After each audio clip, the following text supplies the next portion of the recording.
very interesting spot here because we got Stephen Wonderboy Thompson as a minus 160 favorite.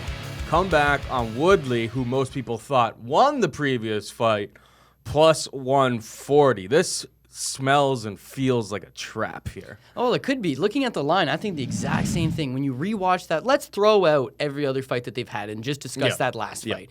That's so close. It could go either way. If that fight takes place in one championship or anywhere in Japan for the most part, definitely a Woodley win. They're going to judge it as a whole. And as a whole, Tyron Woodley, the damage he did in the 2 rounds that he won for sure, just far succeeds anything. But this is North America. And we have this discussion a lot about George St. Pierre versus Johnny Hendricks. Maybe we're Canadian marks. I don't know. But George probably won 3 of those rounds. It's the rounds he loses. Johnny won.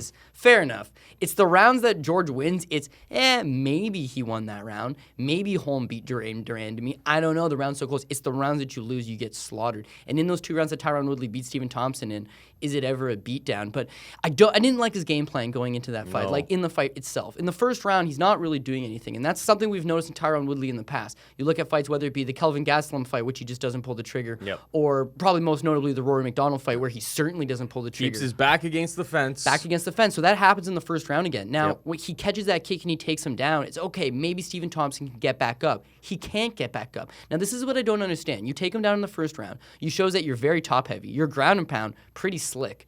Only a takedown he attempted in the entire fight. He went 1 for 1. That was the only one he attempted. And it was a caught kick. It wasn't like he initiated the takedown on his own. So why he never decided to go back to that takedown, I don't know. He gives away rounds 2 and 3. If he loses 3, but he gives them away not doing anything. It's that round 4 is a big round for him. Now, when I was watching that fight live. And I make this bet with a buddy of mine before the fight even starts. $100, okay, I got Thompson, he's got Woodley.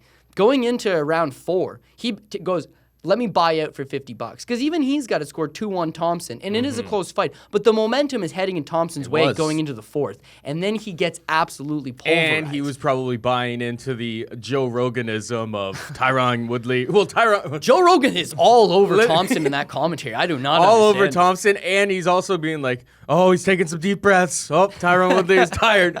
It's just like, oh, I don't know what he's going to do to get out of this. And then he knocks him down. Well, I'll give one thing to Woodley. He paces himself unbelievably well. And I think that's why he doesn't necessarily go to the wrestling because I think it was Eddie Alvarez recently that said like wrestling for 5 rounds, like good luck doing that. It's so taxing on the body. It's tough to do it. I suppose if you're getting tired, the other guy's getting tired as well. But just controlling somebody over the course of 5 rounds constantly is a tough job. Hey, fair enough. So maybe that's his plan. Oh, I'm not going to overexert myself going into this 5-round fight. I'm not going to use the wrestling all that much. But he more or less takes rounds 2 and 3 off. Now, round 4, he exerts energy. That's a hectic round. That's something that we're going to talk about in the next fight. Tony Ferguson fights that pace all 5 rounds. But Woodley finally exerts himself in that 4th round, and as a result, completely gassed in the 5th round. He knew he probably didn't have the gas tank to go 5 rounds, so he fought a smart fight. Whereas Stephen Thompson could definitely fight the 5 rounds. He fought probably the best round of the fight was his 5th round. Well, because finally he was actually countering. That's when Wonder Boy's started to figure it out. Well, that's when Wonder Boy is at his best, when he's countering. We were talking about this actually with Holly Holm actually a couple weeks ago as well. When Holm is moving back and her opponent's moving forward, she's really good at countering. But when her opponent forces her, when nothing's happening and Holly's like, well, I got to land some strikes, and she starts moving forward, she can be countered. I think the same can be said for Stephen Wonderboy Thompson. When he's moving on angles and moving backwards, he looks great. The issue is backing into a corner. Tyron Woodley is completely fine with standing up with his back against the cage, and what's going to happen? Well, eventually, this kind of trend that we're seeing in MMA right now is like we're just going to have 2 people planning on countering each other, nothing happening. Which is interesting, I think. Very interesting. It's very interesting. But when you look at the fact that this is technically round 6 of this fight, they're getting into round 6. I think the information that Stephen Thompson has acquired from the first fight is astronomical. He's figured out, okay, these are the spots I'm having the biggest trouble. Whereas Woodley had 2 good rounds. He had 2 good moments. He caught a kick and ended up on top, that one in the first round. And in the 4th round, he landed more than 2 good moments because the 4th round basically is an entire highlight reel for him. Other than the fact that when that guillotine botches, he's on his back. And had that round had more time in it, what's to say Stephen Thompson wouldn't have been able to do some damage on top? Yep. Who's to say that Tyron Woodley had that cardio to just be able to explode back to his feet? Likely he would have been able to, but we'll never know. And finally, you watch some countdown stuff. And working with Sage Northcutt the first time was fantastic, but I actually had a bit of an ad-length conversation with Bazooka Joe Valtellini about it. Why would you bring in a guy to mimic his style when you should be bringing in guys that can beat that style? And going to the leg kick, that's one way to slow down Stephen Thompson, but that's something that Tyron Woodley never wanted to do. Whether he thinks that throwing the leg kicks is going to expose him and get him caught, I don't know. Now, listen, I'm not some master tactician. This guy's got Dean Thomas in his corner. Dean Thomas told you don't throw the leg kicks. Don't throw the leg kicks. It's fair and simple. But to get back to the line, which is how this conversation essentially started, that's as much of a pick'em fight as you could possibly get going to a rematch.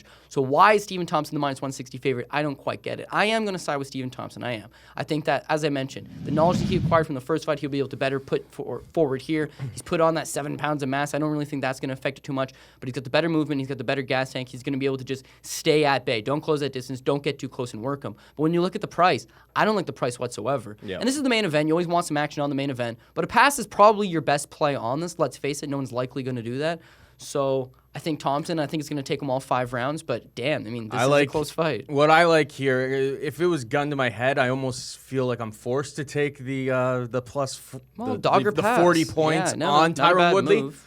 But I'm not going to actually bet that. What I do like in this fight is the over 2.5 rounds, which I'm surprised it was actually only set to 2.5. I thought maybe they would set it to 3.5. Listen, Woodley almost knocked this guy out, so the capability is there. Oh, yeah, absolutely. But it's minus 175 to the over 2.5 rounds. If Thompson is able to stay on the outside and implement his game plan, it's going to take a while. And Thompson already proved in that last fight he's able to take Woodley's best shots. So well, and I think that's the X factor right there is that Stephen Thompson did not land his best shots on Tyron Woodley, not by a long shot. So, I mean, maybe if he does this time, he's going to create some damage. We know for sure that Stephen Thompson can take not only the best shot, the best and second best shots that Woodley have, because that right hand decimates people. You look at his highlight reel, and it's all that right hand. In this particular case, he takes it, and he survives. That's got to be a feather in his cap in some small way. Anyway.